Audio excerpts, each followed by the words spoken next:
Welcome to Let's Thrive Postpartum, where we tackle postpartum depression and anxiety head on, guiding you back to yourself. Join Kelly Siebold, founder of Thrive Postpartum, and Ashley Moore, a maternal mental health therapist. Through honesty and laughter, we share expert advice and real stories. While not therapy or medical advice, you'll find education, support, and hope. Welcome to the village. Let's thrive postpartum.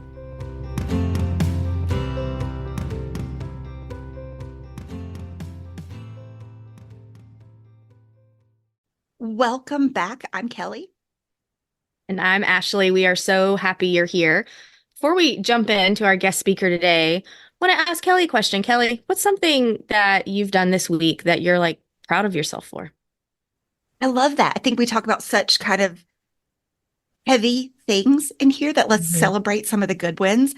Yes. And this may be corny as can be, but I went to a restaurant this weekend with family and my child. And if you're listening, that may not sound like a big deal, but my first panic attack with a child was in the middle of a restaurant. And so I am triggered every time I go in. It is this fear. It's overwhelming. I need to get out. I need to escape. I made it through a restaurant. We had a lovely dinner. Might have been a little teary-eyed in the car on the way there because the stress of, oh my gosh, what is about to happen to me? My husband was like, what do you need from me? I told him. We were in a back corner. My child was great. I didn't cry. It was like the best win. And do I want to eat out all the time? At this moment, no. But I'm going to take a win that I did it and I wasn't that crazy person in the back of a restaurant bawling my eyes out. So win for me. That's amazing. And you feel like maybe at some point you'll do it again. I will at some point. Yeah. Still not real excited to eat out in public, but at some point I will. We'll go back on a family restaurant date. So yes, the little things in life. Ashley, what are Kelly, you proud I'm so of this happy week? to hear that. Thank you. What am I proud of this week? Well, I've had a pretty regular commitment to going to Pilates once a week, which has been really nice. It's been a dedicated time for myself. And it literally has to be scheduled. Otherwise, it's really hard for me to make myself take time for myself. I love that. And it's wonderful. It feels good. It puts me in tune with my body. Such a good start for the day. And speaking of Pilates, one of the people who helped influence me getting into it and giving it a try is our guest today. So you guys are going to be hearing Shari's story.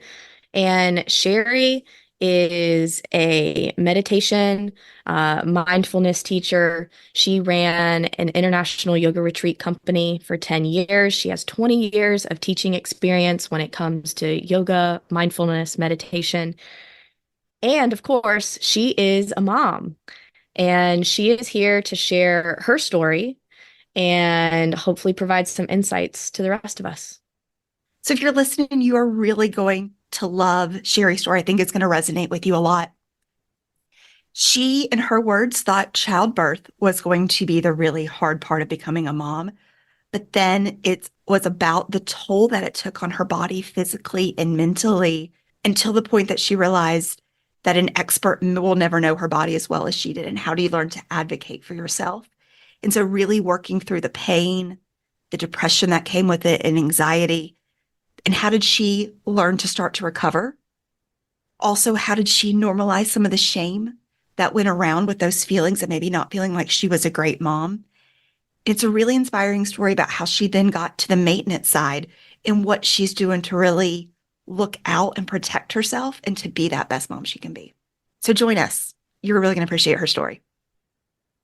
Hi there, Shari. Thank you so much for joining Kelly and I today. We're so happy you're here. Thank you for having me. I'm really glad to be here. Well, Shari, to jump right in, tell us about your pregnancy. What was it like and what was your experience? The first thing that comes to mind is it happened really fast. I thought that I'd have a whole lot more time to prepare for getting pregnant. And I went from being really active to being really immobilized really quickly. And that was kind of a shock to my body. One week I was leading a retreat in El Salvador and trekking all over and doing surf lessons.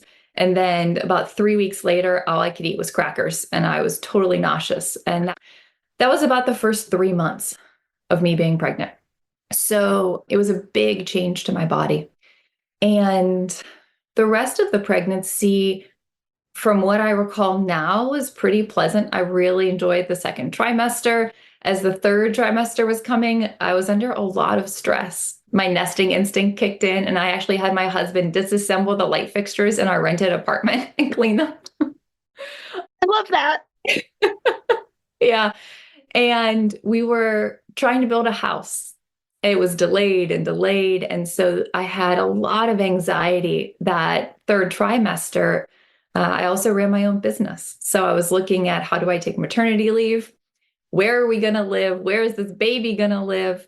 And I lived far away from my family. So we had no family, and we had just moved to Charleston. So we really had no friends. And I think that third trimester, the warmth and glow and joy of feeling the baby's first kicks in the second trimester, funny, there was a kick, really faded in the third trimester. I remember telling my baby at the time, I couldn't imagine what he was going to look like, but I remember telling him, this is what anxiety feels like, and you're going to feel this after you're born, or this is what joy feels like, or this is what anger feels like. And it was the only way that I could make peace with the amount of emotions that I was feeling. How did you process all that change from going from being very active to moving to everything? How did you handle that while you were pregnant? I think I offloaded a lot of what I was going through to everything else in my life. So I didn't realize like how much strain that was for me emotionally, psychologically, physically. It was like, I want to have this baby as naturally as possible. I try to live my life in a way that's holistic and organic. So how can I take care of the baby? How can I take care of other people in my family that had a lot of needs? At that point in time, we had a big medical crisis with someone we were really close to. So I really wasn't aware that I was offloading my experience onto other parts of my life. I was really, really pregnant with a huge belly. I gained 50 pounds. And I was like sweeping the house that we were building, trying to get water off of it to finish the roof. So everything was put on the outside world. And I had so little awareness of what I was going through. Do you think at this point was trying to be kind of present with where you were? Had you given much thought to what your postpartum experience could be like or was going to be like? I remember, and I laugh about this, that as I was approaching my due date, my husband and I were like, well, there's two of us and I'll be one of them. No problem. And that's kind of like the innocence and insanity in which we entered into parenthood. So I think I figured the hard part was giving birth. And after I gave birth, it would be smooth sailing. Yeah. I think that's a common thought among so many women. Yeah, that's something Kelly and I hear and have talked about a lot ourselves as well. So tell us then how, that's a perfect segue to how was childbirth? What was that experience like for you? It was everything, like all of the highs and all of the lows. I gave birth at a midwife center, and I was in labor for about 40 hours. I went into labor at Lowe's looking at paint samples. And the last 4 hours were active pushing, and I can easily say I was on completely empty at that point, but I wasn't medicated. And I received no assistance from like Pitocin. In the 8 hours laboring before that, I was in and out of a birthing pool, in a shower, standing, sitting, every position possible. And at some point, I mean, I just went into a trance. I had done a lot of hypnobirthing practice before that and like listening to the recordings. And I don't really remember those 8 hours. I think I was pretty entranced. I just remember someone trying to like take my vitals and me swatting them away. I kept my eyes closed and my headphones in. But at one point I was laboring and I was by myself, which is something I realized should never happen to a mother in labor. And I have no idea where the rest of the support crew was. I had a doula and I had midwives, but I was kind of squatting and I heard a really loud pop and really intense pain. And I later came to realize that I had torn a ligament, and that ligament destabilized my pelvic floor around my sacrum and my coccyx, and it changed the rest of my labor. I couldn't labor in the pool anymore. I couldn't actually have full contractions, but no one else knew that it happened. And I was in such an altered state, I couldn't communicate it. So I continued laboring and continued pushing through an experience where I probably should have had medical attention. There were times I was very lucid for the last few hours and I directed the room. I remember everything from like nipple stimulation to making out with my husband in order to like get those contractions stronger, to like rubbing sage oil on my belly. And then on like the 40th hour, and I was like, the hell with this. Like, I don't know what to do anymore. A new midwife came in and she's like, do lunges. And I remember thinking, with what? And I did 4 lunges and I sat down on a little squatting chair, and all of a sudden I felt the head of my baby and intense pain. And then I realized we still had to get the shoulders out. So like one more push on empty, his shoulders came out and I pulled him out of my body. I remember like delivering his feet. And I brought him up and I held him against my chest. I often joke that was kind of the only useful thing my doula did. Adam says she did a lot of useful things, but I wasn't really present for those during labor. She took a photo of the 3 of us with me and this baby covered in blood and my husband wrapped around me and this just gorgeous light in the room. And then I went home 4 hours later. I was released or sent home. And that's when I started to realize that I couldn't walk. And I watched him the whole first night. I didn't sleep. I couldn't. I was just enthralled by him and also terrified of anything happening to him. And I think at that point, I started to realize what my body had gone through, to go back to your first question, throughout pregnancy and throughout the laboring experience and throughout the delivery experience. Like something so strong came in, it was almost stronger than my body. And it wasn't until he was breathing next to me that I realized my body's not okay. So it sounds like it was pretty soon after you gave birth and you guys went home that something you were noticing, something's not feeling right. I went back and did all of my regular follow-up for me. I took him to all of his appointments, and I was essentially told by my medical practitioners that everything was normal. And I was told that same line, that everything was normal, and that the pelvic floor dysfunction I was feeling and all of the pain and the weakness and all of this was normal, and that it would resolve itself and I should just do some Kegels. And that was essentially the first 1.5 years of medical advice that I received through a variety of practitioners. And so it really became a process of me realizing slowly over time, this applies to motherhood in many ways, that the quote unquote experts outside of myself did not know more than I knew. And it was become a very gradual and deep process of trusting my own instinct and intelligence as a mother and as a woman. I think that's such a powerful lesson. I mean, I think it's sad that we've all learned that the hard way, but I think realizing you do know yourself better, even if they say it's not okay. And I think that comes physically and mentally as well, right? How are you feeling? What is that reaction you're having? And what does it mean to you, whether you can really express it or not, right? Especially some of the mental side. No, and I think it's so important as a woman and as a mother, that whole internal conversation of, do you know yourself? Do you trust yourself? Is something that so important, but often really overlooked. And it's not sometimes until we become mothers that we realize we know ourselves, and sometimes we know our babies and all of those changes more deeply than people on the outside do. But some people have a harder time advocating and knowing what to say. I know that that was my experience. Like, I don't know what to say because you're supposed to be the expert, right? You're supposed to be telling me what to do. So what did that look like for you, Shari? Like moving through and figuring out, this isn't working and I don't think this is right. How'd you decide what you needed for yourself? I think I want to preface this statement by saying that I was in such a mode of survival that I wasn't thinking clearly. And that's the number one thing that I would go back and tell my recently postpartum and really for ongoing years postpartum self, is that whenever I was handling so much, it was impossible for me to have an accurate perception of what was going on and of my own needs. So in that mode of survival, I was prioritizing my baby sleeping and got really anxious if he wouldn't sleep because that was my downtime. And I sought out all kinds of different medical care and tried all kinds of different things. I did a lot of research too, and I found that a lot of the traditional books, perhaps, that I was reading about feeding schedules and sleeping schedules didn't really work for us. And it was only through the pain of my heart of hearing my baby cry that I realized something's not right here. But again, I was so exhausted and I was under so much physical pain and distress, and my nervous system had just become shot at this point that I didn't know how to respond with innate intelligence around it. So I really became aware of how much I didn't know.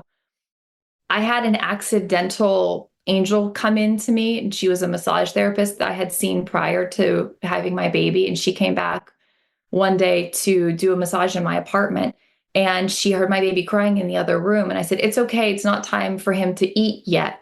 His dad's got him." And she says, "Well, nursing's not about eating." And I was like, "What?" Like that's not what the doctors told me. That's not what any of the books say. And she brought him out and she laid him down and she helped me get a good latch while she was doing the massage. And it just showed me that there are women who know a way that I didn't know because it was my first child, that my family hadn't taught me, that the experts I looked to hadn't taught me. And I think at that moment of realizing how much I didn't know was the first time I was able to become available to help. That help did look like seeking out a bunch of different medical practitioners, but it really took me 4 years until I found ones that were able to give me the understanding and the exercises I needed for my body to get strong enough that I could be functional. In that part, while you're going through those 4 years, obviously your child is growing, you're learning things during this. Your body is still doesn't sound like it's operating in a way that you're used to or it should be operating. Outside of kind of the mental thoughts of him sleeping and being anxious around that, how were you coping and feeling mentally during all the physical challenges you're having? I distinctly remember telling my husband, like, you guys will be better off without me. And that is exactly how I felt. I don't know the order of what I experienced. It seemed like a lot of physical pain and then just extreme depression over my physical pain. Then a lot of anxiety about how to manage that and how to get on in life. And I saw the rest of life moving on. I saw my son starting to walk and then starting to run, and I couldn't keep up to him. We developed something called wheeze. And wheeze were when we had to get from the top of the stairs to the bottom of the stairs. I didn't have the physical strength to lift him. So I would put him on my lap and we would scoot down on my bum and he would bounce. And I would call it, we're going to do wheeze now. So he still wants to do wheeze because he thinks it's a great game. And I tried to bring my best to him so that he didn't know that mom was suffering, because I didn't want him to feel that I was suffering because of him, because I wasn't. That's something that's really important to me in breaking the stigma of the child taking on the responsibility of the adult's pain, psychologically, emotionally, in any way. So I experienced a lot of anxiety around the time of the pandemic. I had to make a lot of choices for my business. And I recently found an old journal where I was just writing, like, what do I do financially? What do I do to take care of all these people that I'm committed to? What do I do for my baby, for my husband? And just looking back, there's no doubt that the depression and the anxiety led to the insomnia. But at the time, I just remember writing, why can't I effing sleep? Because again, I didn't have the perspective because I was in such a state of overwhelm. Makes so much sense. And what did insomnia look like for you? How long did that last and kind of affect your life? I think it was about 6 to 12 months. There were nights where I would sleep for maybe 2 or 3 hours. I would have trouble falling asleep, or I'd be awake for hours. I'd move around every part of the house. I come from a background of yoga, meditation, body work, psychology. So that in a way didn't help me because I was able to talk circles around myself psychologically. I tried every technique that I knew, and I knew 10 years worth of them. In the end, I gave up and I was like, what can I take in a pill that's going to put me to sleep? So I went to the pharmacy and I tried every different thing that was available over the counter at Earth Fair. And most of that just made me feel crazy. And I went to a sleep clinic and I was sent to an expert in insomnia. And she basically put me on a regimen of sleep depression. Sleep depression. That's a good Freudian slip. That's exactly what it was. Sleep deprivation. So her methodology was track your sleep, no matter what time you wake up, go to bed at the same time, and make sure that you get up at the same time. Say I'm going to bed at 10 p.m. and getting up at 6 a.m. Even if I only sleep 2 hours, when 6 a.m. rolls around, don't sleep in, get up and go. And I did that for about 4 days, and I just literally broke down. Like I couldn't move. My body was so exhausted. I was so miserable. And I was still trying to parent. I was still teaching online. I look back now and my face was big and swollen, and I can just feel how much my body was suffering. So after I stopped doing that protocol, I think some of the things got me through insomnia were listening to really boring stories about lavender fields in Provence, telling myself that I could offload some responsibilities the next day. I started doing a worry journal. Every night before I went to bed, I wrote down everything I was worried about. I tried to only be in my bedroom when I had planned to sleep. And then I just let this grace come in that if I was tired, I took a nap. And if it was 6 o'clock and I was still sleeping, I thought someone else is going to make the coffee. And it was this sense of trusting a softer, more feminine way approaching what I had been told was this problem that had to be solved through a regimen. That kind of and strictness. parallels the experience you had with your son too, with letting go of the schedules and using more of that intuitiveness. It's interesting that you were able to use that with yourself as well. Absolutely. I've been reaching for that forever in my work, and I ask for that whenever I ask to have a child. But what it did was bring up all my inner blocks to it. So I ended up actually finding a yoga nidra practitioner, and I credit him with saving me. And I've told him that many times, and I've said that publicly on Instagram to hopefully send people to him. But he was really wonderful. And he told me two things that changed my life with insomnia. He said, one, if you don't deal with your stress during the day and train your nervous system how to relax in small increments, it won't know how to do it when you lay down at night. So he had me do like 2 or 3 15-minute relaxations throughout the day. And that was huge. I was thinking it was like a light switch I could turn on and off. And he also led me through some dream work to confront some of the nightmares that were coming up and some of the anxieties and go into my body. And he showed me, like with a companion, that it was safe to explore why wasn't I sleeping and what wanted to be birthed or come forth in my life that I was trying to push back because I was already so overwhelmed. And when I stopped trying to hold it back, I started to sleep. So where are things today, Shari? Where do you feel like the postpartum journey? I think Kelly and I are both big believers that the postpartum journey is not just the first 12 months after you give birth. We don't really know when it ends. I think all of us here have young-ish children, and I'm pretty sure it's not quite come to an end yet. Where do you feel like you are at this point? What's been helpful and restorative? Where I feel like I am at this point is the end of a cycle. I don't think I'm in permanent wholeness, that it's not going to continue to change, but I'm at the end of the cycle when I was in my deepest suffering and in my deepest overwhelm. I'm feeling really strong in my body. I've been doing Pilates about 2 or 3 times a week for 6 months, and that was actually the ticket, along with changing my shoes. I started to learn from some amazing body workers and fascia experts about how important the feet are to the pelvic dome, and how if our pelvis is destabilized, working with our feet can change that. So I recently walked 10 miles. I've been going on hikes. I started dancing again. Sex feels good. Like all of the things that if I could go back to myself a few years ago and I was thinking, how is this ever going to be solved? They came slowly. But now I'm at the place where maintenance is important and taking care of myself is really important. Is there anything else that you want me to answer in that question that I didn't? How about the mental part? So it's amazing that you finally feel almost to yourself again, that you're back to enjoying things physically. How do you feel when it comes to your anxiety and the depression that you had that went along with the physical pain? I'm so glad you asked that. The grace of all of this was at one point I realized I can't do this alone. And I had been in therapy previously, but I struggled to find a match. So I actually contacted an old therapist, and my husband and I decided to go together, and it was the best thing for our marriage. So we actually this morning we had couples therapy on Zoom. And I think that not only brought me out of the anxiety and depression, it helped me birth a whole new life and a whole new relationship, like with him and within our family.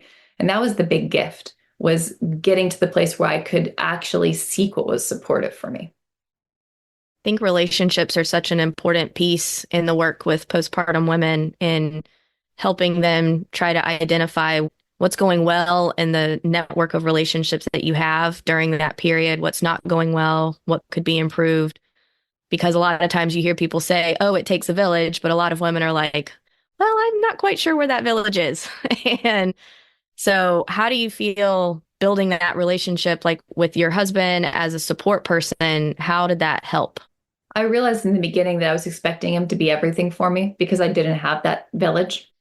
And I didn't know how to relate to other moms. They were either too like hippie granola for me, or it was too conventional. And I really struggled to find what was useful for me. I now see those communities in place. And I think it's really important to have communities of all types of women. And I think that's one of the amazing things about what you're both doing right now is providing communities. So I think if I could do anything going back in time, it would be to help myself find other moms who are going through the same experience or similar experiences. Do you think you wish, or would it have been helpful if you had found some of those people during pregnancy or after everyone's babies were here? I was looking for that during pregnancy, and I think it would have been useful. I also didn't realize the crisis that I was having until the crisis happened. And then it was more like triage. So I think resources on both sides are really helpful. Shari, is there anything else looking back? I think you said at the very beginning, you thought the hardest part was going to be actually giving birth. And it sounds like while that was hard, it was a lot of the challenges afterwards that lasted for a long time. Is there anything you wish you would have known outside of have a village, find those other connections? Is there anything that would have been helpful to you in that postpartum recovery phase? I think it would be the normalizing of shame.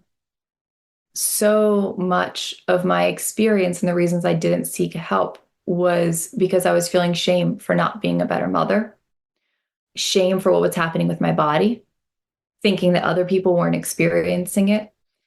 And that shame held me back from reaching out. I saw so many examples of what I thought were people who had it together. And I knew I was a strong person who had it together previously. So why couldn't I be now? And it feels really good now to sit down with other mothers and to hear what they've been through, or someone to say, oh my God, 0-drop shoes can save my pelvis. And it's like, yeah. And they're like, oh, I've been suffering with this.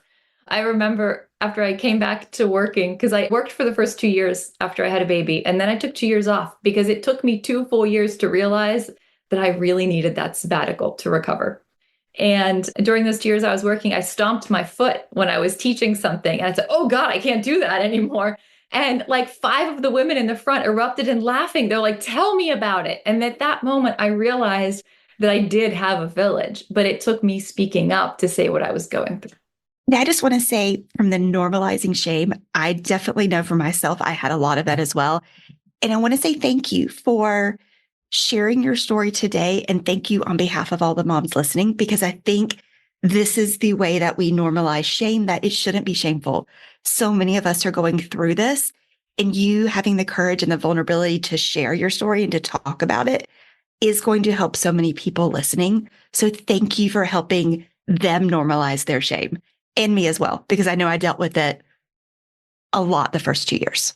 Yeah, I know. I think a lot of times the sort of not the opposite of shame, but thinking about it is like just hearing affirmations from other people that they've experienced the same thing. And that is helps dissolve some of that shame a little bit, because you know that it's not just you. And I know that that's our hope here in hearing stories like yours and sharing them is for all the other mamas out there that might be having a hard time, for them to know that they're not alone. And maybe this is kind of that push to reach out and connect. You might find support in unlikely places. Thank you to both of you. And Shari, before we wrap up, I do want to ask, what are zero drop shoes? It's where your heel is not elevated. So it's where it has a flat footbed, meaning your heel and your toes are in the same line. Most heels or most shoes that we wear have heels, even if they're not high heels, like tennis shoes. And that actually destabilizes the pelvis. And for women, I've found it's really important if they have any pelvic dysfunction. And actually for men too, they just talk about having a lot of shame around discussing it, that if they can walk barefoot and actually strengthen their feet and have a flat footbed, it resets pelvic stability and strength. Which is so great. So I, before having a child, was a runner and now have to wear the flat sandal running shoes because I didn't know why, but that's the only thing that doesn't hurt me. Makes a lot of sense. There's actually a reason behind how that supports you. Yeah. My husband's just ran his first marathon. He's gotten into running in the last year. We did say after we had a child, we were going to get in the best shape of our lives. And I think actually now we're almost there, which is pretty incredible. But he just was meeting with the CEO of New Balance at a social event, and she was really interested in zero drop shoes. So hopefully there are going to be a lot more of them available. That would be amazing. Tell him congratulations. That is on my bucket list, but I haven't gotten there yet. One day. Well, Shari, is there anything else that we have not asked you about this phase in your life that you'd want to address or you'd want to share with anyone? I just want to say, and I'm really saying this to myself a few years ago, that it gets better and that there is someone who is available to listen. But it takes turning to that someone to start the process. Really beautiful. Well said. It was. Shari, I hate this was your experience and that you went through this, all the challenges, good and bad. But I also really appreciate you sharing it with us and letting us go on that journey. You told a very beautiful story where I feel like I was there with you. And so I just really appreciate you taking your time today and sharing with us. And as you continue to go forward, it's going to be great to continue to see you kind of just thrive after you've had a child. Thank you. And thank you for the opportunity to tell my story because I really discovered my strength and it feels really healing to do that. That's wonderful. Thank you so much. Wow. Big thanks to Shari for sharing her story with us. I think there's so many things there that are going to resonate with so many moms out there, Kelly. I mean, everything from insomnia, shame, working through anxiety and depression, mobility, and how that impacts your emotional and physical well-being, and just finding like your support system and community and learning how to trust and advocate for yourself, I think were some of the biggest takeaways that we can talk about and see how, if any part of Shari's story resonates with moms out there, different ways of finding a support system and a community, and how learning how to trust yourself, listening to your own body and your own experience is so incredibly important on that journey to recovery. And Shari, so well said. I feel like all of us felt like we were there with you, the way you kind of walked us through even the challenges of birth and ability issues. So I think you're right, Ashley, that one of the things Shari said was she was moving during that time and she had no family, no friends. If you're in a similar situation, that support system is something that can be so key to while you're pregnant, but also should you get struggles afterwards. I think that having any ways that pregnant women can find some kind of support network, get some of those, it doesn't even have to be friendships. I myself remember finding on Facebook a mom who had given birth 2 days, either before or after I did. And we got together with our babies when they were a week old just to go for a walk. And it was so exciting to have somebody with a baby my age just to like walk outside in the snow in December in the DC area. But seeing if there are any ways to get connected and finding the community, people that you trust, people that you know you can talk to or at least relate to, gives you those touch points so that once you've given birth, if you find that you're struggling with something, you're not having to start from scratch in terms of who to reach out to. Exactly. And if you're a mom who's already given birth and you feel alone and maybe you don't have that network nearby, there's quite a few things you can do. If you need that social support, it's very hard if you're going through depression and anxiety to then say, oh gosh, I need help. Let me go try to make a friend when I don't know anybody nearby. It is something I mentally just didn't have the capacity to do. But like you said, Ashley, there are things that, if you're a mom in this situation, you could look, for instance, come check out Thrive Postpartum. It's a community of moms who are going through the exact same thing. It's there. It's a way to meet, chat with people, find people in your area. There's also you go to Postpartum Support International, there are different postpartum groups throughout different cities that meet up or have virtual groups that is a way to meet other moms. Also kind of check out through your friend group. Even for me, I found a very similar. It was during COVID. So I found a Facebook group. It actually was a group of moms who were going through IVF at the same month I was. And so I was a lurker in the group. I'm not a huge sharer on Facebook, but I got to lurk and see other moms going through those same challenges, which made me feel not alone. Even though I wasn't actively communicating every day, it was just nice to know there were other people there and what were they faced with. Yep. And two, I think you touching on this, finding somebody in that same phase, like there's a huge difference between a 1-week-old and a 3-month-old.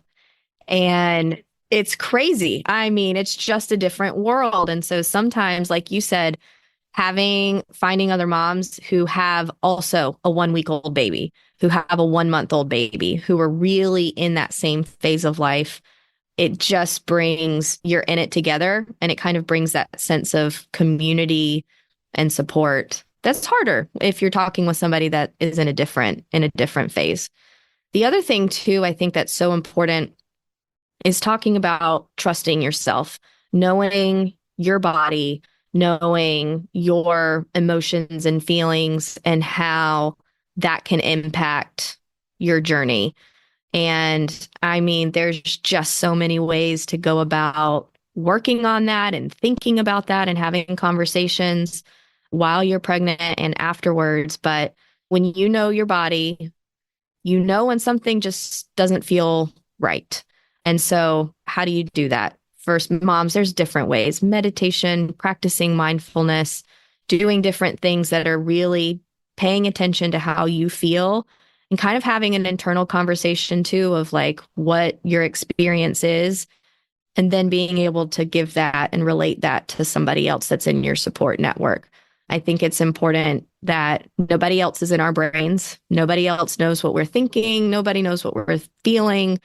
And so to all the moms out there, like if you feel like something's not right, whether it's physically or in terms of your emotions and feelings and that kind of thing, it is okay to reach out for help and to say, I don't know what it is, but there's something that doesn't seem right. And when you have that place, it feels good, kind of gives you a little bit of your power back to say, like, I know myself. It does. And Shari did such a great job in her story of explaining to us that a year and a half in, she had been to experts and they kept saying, this is normal birth recovery. And she knew it wasn't. And I think she used the quote of, I finally realized an expert will not know myself better than I will. And so that like resonated with me so much because it's just saying, I'm going to advocate for myself.